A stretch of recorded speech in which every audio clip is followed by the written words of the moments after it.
এই হামজার যিনি শহীদ করেছেন তার নাম হলো ওয়াইশি।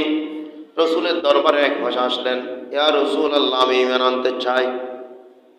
রসুল বললেন, তাহলে অসুবিধা কোথায়, সমস্যা কোথায়, ঈমান আনো।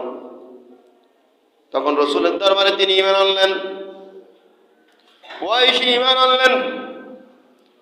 কিন্তু আমার নবীজি বলেন, ও ওয়াইশি, যেন তুমি জীবনে কোনোদিন আমার সামনে না আসো।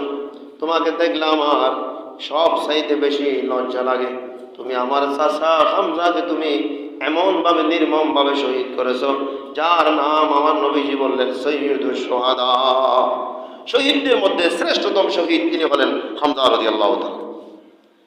আমার আলোচনা হলো, ওয়াইশি একদিন রসুলের দরবারে গিয়ে বললেন, এক পাশে থেকে আওয়াজ করলেন, ইয়া রাসূলুল্লাহ, আমি তো এখন ইসলাম ধর্ম গ্রহণ করলাম, কিন্তু আল্লাহ তাআলা আমাকে কি মাফ করবেন কিনা?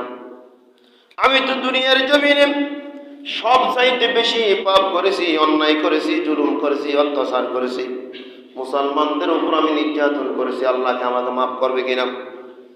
আল্লাহর কুরআনুল কারীম সঙ্গে সঙ্গে জিবরিল আমিন আসলো, কুরআন আয়াত নাজিল হলো, ওয়াল্লাযীনা লা ইয়াদউনা মা'আল্লাহ ইলাহান আখার ওয়া লা ইয়াকতুলুনা আন-নাফস আল্লাতী হারামাল্লাহু ইল্লা বিল হাক্কি ওয়া লা ইয়াজনুন ওয়া মান ইয়াফআল যালিকা ইয়ালকা আসামা। আমার আল্লাহ বলেন, ওয়াল্লাযীনা যারা লা ইয়াদউনা মা'আল্লাহ,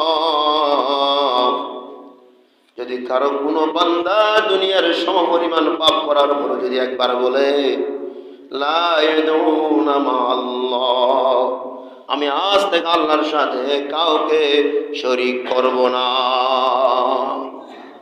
জবান থেকে যদি একবার বের হয় আমি আল্লাহর সাথে কাউকে শরীক করব না, এই ঘোষণা যদি কোনো বান্দা দেয় তার গুনাহ আল্লাহ তাআলা মাফ করে দেন। সঙ্গে সঙ্গে আল্লাহ তাআলা কি করে দেন? জীবনের যাবতীয় গুনাহ মাফ। ওয়ালা ইয়াকতুলুনা আন-নাফস আল্লাতী, আমি তো অনেক মানুষকে, অনেক মুসলমানকে আমি কি করেছি? দুনিয়া থেকে বিদায় করে দিয়েছি। আমি তো বড় বড় পাপ করেছি। ওয়ালা ইয়াকতুলুন, হত্যা করেছি, নাফস আল্লাতী হারামাল্লাহ, একজন মানুষ অপর মানুষকে এভাবে হত্যা করা হারাম। কি হারাম? কবিরা গুনাহ। একজন মানুষ অন্যজনকে মারা কবিরা গুনাহ। হারামাল্লাহ, শরীয়ত সম্মত মানুষকে হত্যা করা যদি হারাম হয় তাহলে তো আমি বড় পাপী। ইল্লা বিল হক ওয়া লা ইয়াজনুন, শুধু আমি মানুষ হত্যার পাশাপাশি যুদ্ধের ময়দান থেকে আমি যত মহিলাদেরকে আমরা আমাদের কারাগারে বন্দী করেছি আমি তাদেরকে ওয়ালা ইয়াজনুন, আমি জানা করেছি, নাউযুবিল্লাহ। ওয়ালা ইয়াকতুলুন, হত্যা করেছি। হারামাল্লাহ, আল্লাহ তো হারাম করেছেন। ইল্লা বিল হাক্কি ওয়ালা ইয়াজনুন, আমি তো আবার জানা করেছি। তারপরে কি আল্লাহ আমাকে ক্ষমা করবে কিনা? ইয়া রাসূলুল্লাহ, আপনি একটু বলুন। ওমাই ইয়াফআল যালিকা ইয়ালকা আসামা, সে যত বড় পাপী হোক না কেন, যখন আল্লাহর দরবারে তওবা করে আমার আল্লাহ বলেন সঙ্গে সঙ্গে আমি তার জিন্দেগীর গুনাহগুলো মাফ করে দিই। সুবহানাল্লাহ বলুন। জীবন জিন্দেগীর সমস্ত যাবতীয় গুনাহগুলো সঙ্গে সঙ্গে আমি আল্লাহ কি করে দিই?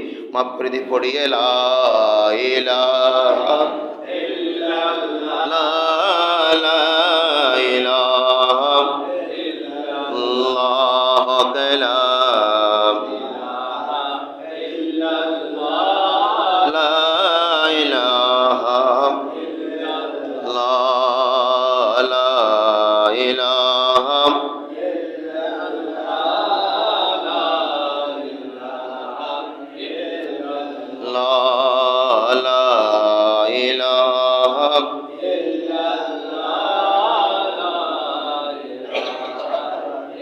برب جل الله ما في قلبي غير الله نور محمد